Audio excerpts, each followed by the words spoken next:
দেশীয় খাকি Campbell, packing, মাসকবি জাতের হাঁস পালন করে প্রথমে ডিম উৎপাদন, পরে ইনকিউবেটরের মাধ্যমে বাচ্চা ফোটানো হয়। ২০০০ সালে নওগাঁর সান্তাহার মোড়ে ৩০ বিঘা জমির উপর গড়ে তোলা হয় সরকারি আঞ্চলিক হাঁস প্রজনন খামার। রয়েছে ৪,০০০ হাঁস রাখার জন্য ৮টি শেড। এসব শেডে হাঁস লালন পালন করে বাচ্চা উৎপাদন করে বিক্রি করা হয়। সরকারি মূল্য ধরা হয়েছে প্রতিটি সাদা ক্যাম্বেল ৪০ ও পিকিং দেশীয় হাঁসের বাচ্চা ২৫ টাকা।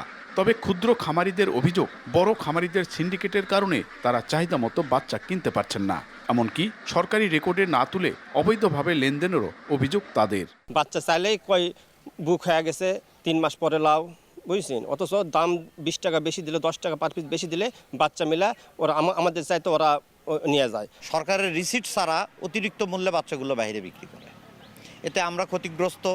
তরুণ উদ্যোক্তা, নতুন উদ্যোক্তা যারা, এলাকায় কোনো উদ্যোক্তা তৈরি হচ্ছে না। এদের যে একটা চক্রান্ত আছে বা এদের যে একটা দল আছে, ওদের সাথে যোগাযোগ করলে আপনি প্রতিদিন বাচ্চা পাবেন, সমস্যা নেই। অভিযোগ অস্বীকার করে জনবল ঘাটতির কারণে সেবা ব্যাহত হওয়ার দাবি কর্তৃপক্ষের। পোল্ট্রি ডেভেলপমেন্ট অফিসার, এটা পোস্টটা ১ বছর ধরে খালি আছে। যদি এই পদটা পূরণ করা হয় তাহলে আমাদের খামারের যে কাজটা, নিয়মিত যে কাজ, প্রোডাকশন এবং বাচ্চা বিতরণের যে অ্যাক্টিভিটিসটা, এটা আমরা আরও সুষ্ঠুভাবে করতে পারবো।